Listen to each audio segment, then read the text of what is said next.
Alright guys, here we are inside the 1M Coupe and Beau is joining me. Hi. Right. So Beau, this is your car. Yeah, it's different sitting on this side of the car.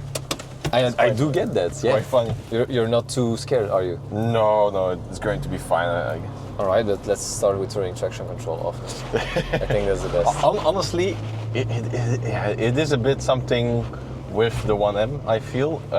You cannot drive it with traction control on. Why? Because really, it's super intrusive. Even if you're like accelerating and you go over a bump and it doesn't even lose traction. Yeah, then it's already... It'll be like, oh. So either drive it in MDM like I do most of the time, and then if you want to really go all the way, DSC off. Yeah. But I remember because we used to have an M2, the first gen, F87. Brilliant car. N55, right? N55, yeah, superb car, and you had to drive it with traction control off because it was horrible with the traction control on. Yeah. Yeah, you're like, come on, please. Yeah, exactly. And you could see the dashboard being like a Christmas tree. Horrible. So yes. So yeah, it's I've had this car for 4.5 years now. Really? Yeah. Ooh, that's quite a while already, because I remember the search for the car. Oh my God. That was quite a thing too.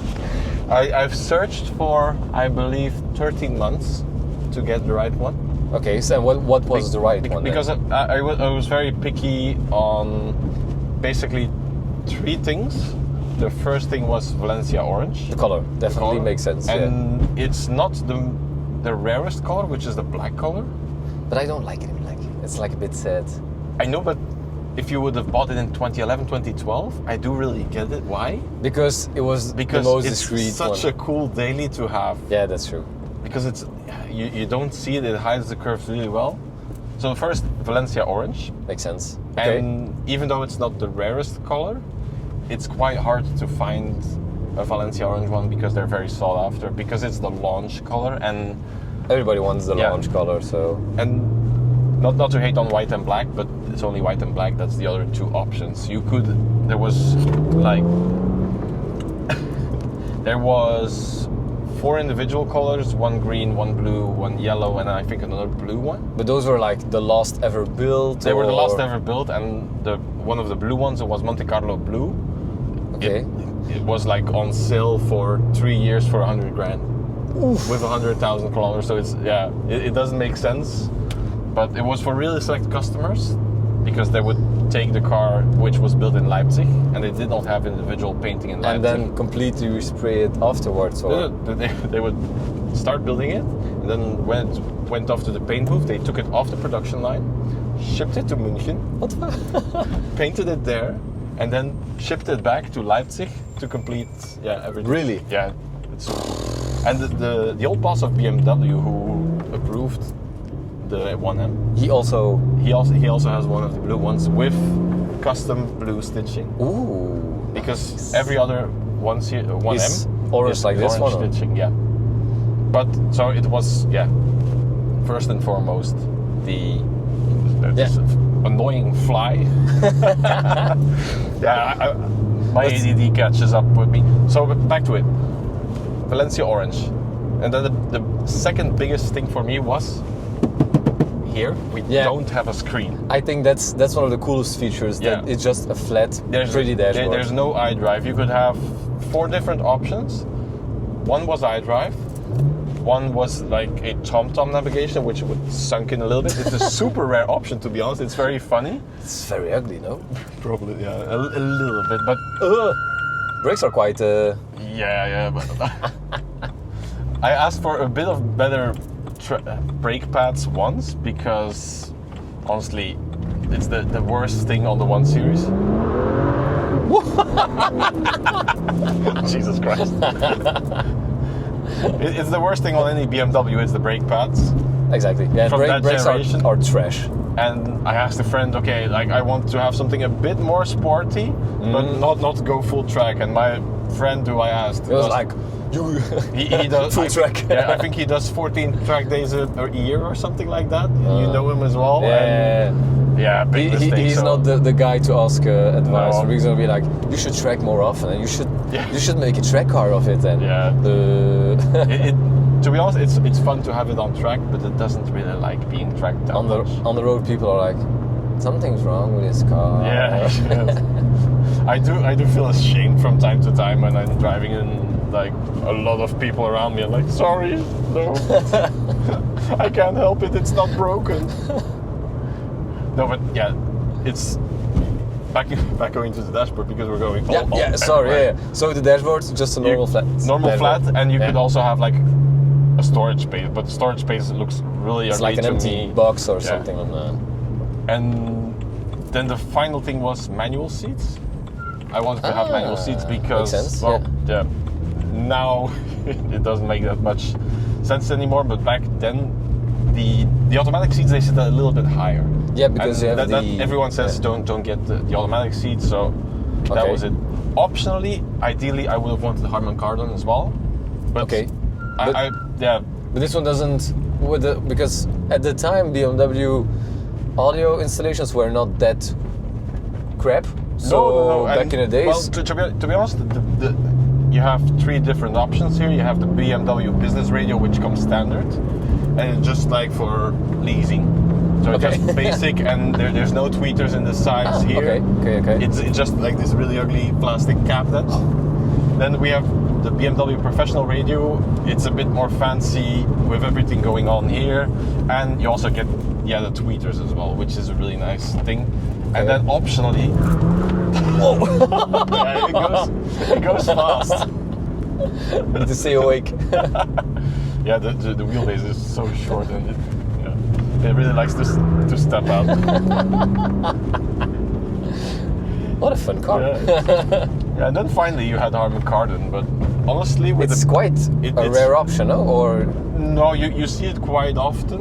Okay. But just to find all of the things combined, it's very difficult, probably, with the right mileage and everything. I've never found one. And also something, it wouldn't be a deal breaker to me, but my car doesn't have the turning headlights. And for some reason, I don't like the look of the turning headlights. It's a different design? Yeah, they have this very. We'll put some pictures side by side so you'll see it, but it has a more natural look to the lights. Okay. Otherwise there's this opaque blob in one of the headlights. So yeah, good. Okay. So I searched for 13 months for the car and ended up on this one. It was Super nice. first owner. That's pretty cool. If it's a first owner. And the funny thing was, it was also still on the original front tires. So it did have new rear tires, obviously, because But the front tires were still from 2011, 12, or. Yeah, correct. So I knew. But how much from the service kilometers record did it have? 49,000. And I knew from the service Okay. record, this guy, he was really looking after it. Okay. It was a German car, and it sat on seasonal plates. So it never drove in the winter. Exactly. That's cool. Yeah. That's nice. It's a very, very nice car. And I'll disclose this because I think people shouldn't be gatekeeping how much the car cost. I paid 47,000 euros for it. It's really not a lot. It's not a lot now, but yeah, people say you can buy an M2 for that, but Yeah, but to M2 is me- not. to me it's different. Yeah, it's not the same. Definitely not the same. Honestly, I grew up with this car. Like I saw the review on Top Gear, and from everything in the review just clicked to me. And it was also the time when Tron Legacy came out, and Top Gear Editing was really into the Daft Punk soundtracks on their somehow, reviews. And I'm a big fan of Daft Punk, so everything around it was like, oh my god, it's. And then so I was really like, I want to own this car. And then And how old were you then, or 2011, so that must have been still very young? 14 years. Cute. So- Okay. And over like between 14 and 18, the 1M was my top car. And one time we met a friend, Cars with Luke, and he had the name of Quattro at the time. which I yeah. drove back then. It was You drove it? I drove it. Ah, that's cool. It was chipped as well, so it had massive turbo lag. But it was kind of cool because it felt like this old rally style. Super go-karts. And it's from like my 18, 19 years old I was up until, yeah, let's say 23. It was all like, I want an A1 Quattro, I want an A1 Quattro. And then, yeah, but my ex at the time, she needed a new car and we were looking at cars and I said, yeah, A1. These 1 Series, Yeah. Ah, okay. they're really cool because she had a C-Sport Coupé. Okay. Really ugly car, but it was a rear-wheel drive car and she wanted to have something rear-wheel drive as well. Okay. We ended up finding her a 118D and I drove it for the last 2 months because before everything went to S. Okay. You don't have to bleep it because I'm editing. But it was like, oh man, this car, just a 118D, it was. But it was so, a coupe already? Yeah, or? it was a coupe. Ah, nice. It was such a good car, and I was like, the 1M came back to me. I was like, if this car is already this good, how good must the 1M be? And when everything ended, I was like, okay, now's my time. Now's the time, and yeah, I looked for it and I bought this, and it's honestly it has treated me so well. It's epic. It's a very cool car. That's really cool. Okay, that's a cool story. So how long have you been owning this thing now? Yeah, it's quite a while, no? Yeah, I bought it October 2020. Okay. So, yeah, Okay. mid-pandemic as well. Yeah, but that's quite a while already. Yeah, it's quite a while. Because now it is almost 72,000 kilometers. Yeah, so I drive around 5,000 kilometers with it. I do tend to. I try to drive it as often as possible. makes sense. Of course, that's why you bought it, you know. So. And every year with a group of friends, we take a road trip, and I take the car with me. We've been to France, Italy, Germany. We've been to Stuttgart with Porsche. Black okay, Forest. so the car is there to do the trips. Yeah, I like back home when I bought the car, they were like, "What did you buy?" And is this like, yeah, is this a good financial decision? And the way I could sell it to them was, look, this car, as much as it costs, it's not going to depreciate. Correct. Correct. The only things it'll cost me is running cost. Running costs and that, yeah, exactly. Yeah, and that's it. That's it. Yeah. Because right now Besides the cars that, are like, even with 70,000 kilometers, my car is valued between 55 and 60. That's pretty decent investment. Yeah, but you could say investment, but it's just nice to have a car that doesn't lose. Yeah, that doesn't lose value. Correct. Yeah, and makes super sense.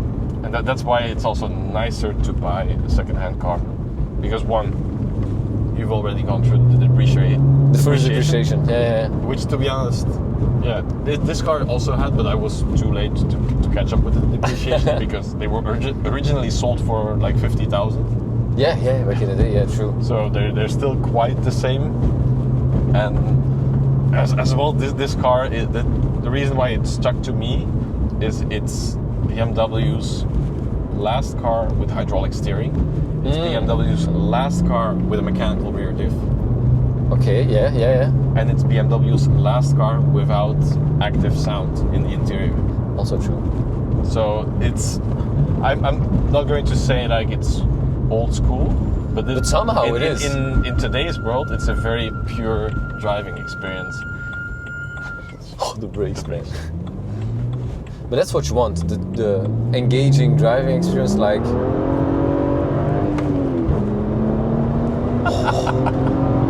the way it pulls, man. Yeah. BMW says it has 340 horsepower, but I know it feels like so much more. They're lying. There's no way. Last year with my friend, we went on a road trip, and he has a 981 GT4. Okay. And like from 50 to 130. Yeah. It's like dead even. It's only like higher up that he does. Nice. Then the horsepower picks up and the horsepower picks up, and it's also a way more aerodynamic car. Yeah, exactly. Yeah.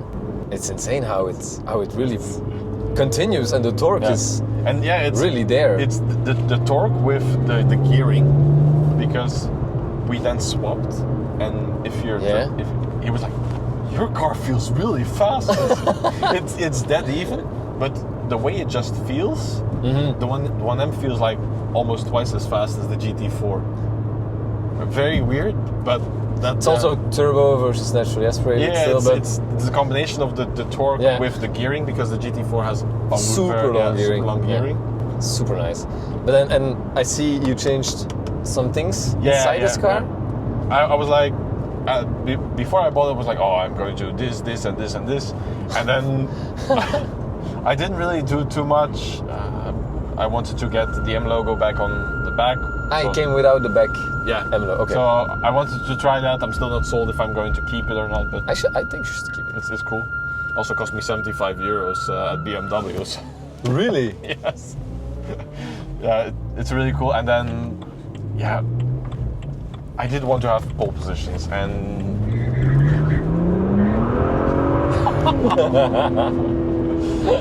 Sorry. No, it's okay. It's fine. These pole positions are the thing with the standard seats is that they are the M3 seats, because a lot of this car comes from the M3. It's basically like the parts bin from the M3, but you're just like sitting in the car. Yeah, it's like the regular sport series from a 1 series, and it's honestly it sucks. It's a very comfortable seat. Yeah, but it's not a seat for in a sports car. Yeah, so. it's a crappy seat on that part, and also it sits quite high, and so you're like too high in the car. I was looking into buying them from like a guy who tailors them, because I didn't want to have just the regular Recaro's cloth. Makes look. sense. Yeah, makes sense. Because I also just wanted to have it. If people don't know, they don't know that it's like changed. Yeah, exactly. And then suddenly on Facebook Marketplace, I found a guy selling these, because he bought a 1M and he wanted to put them in his 1M for some reason. Okay. But he couldn't figure out how to work it with the automatic electronic seats. So then he was like, yeah, I'll sell them. And I was like, okay, I'll buy them. Super nice, because I think the seats make the difference. Oh yeah. In this car now. Yeah. You sit so nice and low, not and very just low, but just low enough. Low enough to feel the car with your The big difference booty. is just the placement here, and it just keeps you in. Yeah, it keeps you in nice. tight quite nicely. And the look. Oh yeah. That OEM Plus look is... It looks very OEM Plus, because it's the same matching stitching and stuff. So the embossed M logo in the headrest. Yeah. It's honestly like, it's crazy how it's exactly how I wanted them. The only thing you're missing now is heated seats, but yeah. Honestly. Yeah, you don't really need it. There's a guy I know who does make like inserts for them, so you could still swap them to heated seats, and it plugs into the OEM adapter. It sounds weird, but I never use heated seats. I don't have it. No, and I think also because it's Alcantara here on the base, it doesn't get that cold.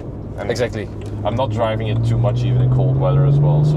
Well, you don't use it in winter probably, or not that often, so... I just deregister it also because I don't like Makes sense. driving it with the salt, and honestly I don't even have time in the winter as well. Just makes sense. busy. Yeah, makes sense. So, yeah, that's a very, very fun car, you know. It's a really fun car. And just the concept and the idea of... Because this car was made after the financial crisis, and there wasn't a lot of budget, and but they still managed to make something They wanted to really make something, cool. and they just threw a lot of parts onto the car, and somehow it worked. It's a really fun car, man. Yeah. And planning on keeping it, I suppose. Yeah. Honestly, it's... They're gone. Yeah, the tires have an issue. I think you should go to check them later on. I have the tires on there, and like they're on the end, and I'm planning to switch them as well. So it's fine. It's okay. Fine. We're having fun. So. It's cool. We're not doing any lap times here, so. All right, but really nice. I honestly don't know what I would change it for, because there's not a real replacement for this. And also, ever since I bought this, a lot of new cars have been ruined for me. Makes sense. Especially in the driving feel. Because this ticks every little box and then... And just the feedback you get from the wheel, it's so nice. Yeah, you feel exactly what the car is doing. There's like no surprise, no hesitation. No, just it goes very quickly. So if you, this was my first rear-wheel drive car, so nice. It's a good one. It was a steep learning curve because it does change sides quite quickly. But once you get the feel of it, and once you get over it, it's such a balanced car. Super balanced. Yeah. You feel exactly what it's going to do, what it's doing, and the seats do help a lot, I think. Yeah. Because honestly, when you're sitting nice and low, you just can feel everything moving underneath you. So. Oh, and the torque, man. one thing, and I think that we can end. I did change one thing as well. Is I changed the mid pipe. But I changed it to another BMW part. Okay. Because you have the 135i. Yeah. And the first ones, they came with the N54. The final ones, they came with the N55. And so it's basically completely the same architecture below. And the N54 mid-pipe comes with secondary catalytic converters. And then the N55 pipe, because the N55 was more efficient, it didn't need the catalytic converters. So you could just swap it, and two benefits. Super it's nice. A little bit louder. It's not very noticeable, but it's just a little bit, and it doesn't drone that much on the highway. So that's good. Yeah, because that's a typical problem you have then later on. Yeah. And according to the internet, it gains 7 horsepower. Really? Yeah. That's not bad. I don't know if it's true, but.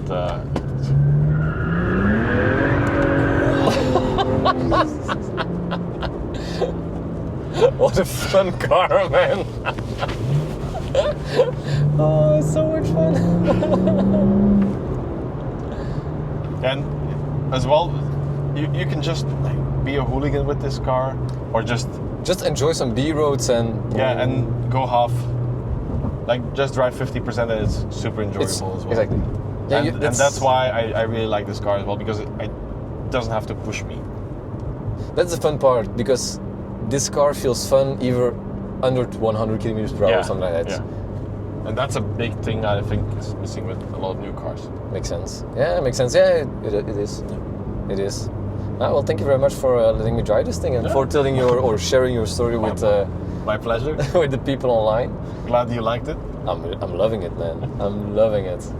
Thank you very much, and thank you guys also for watching this this AutoNext story. More will come soon about my car. Yeah. Please don't trash it. I'll be gentle. Okay, thank you. I like it. All right, guys, thank you for watching. Thank you very much. See you in the next video. Bye. Bye-bye.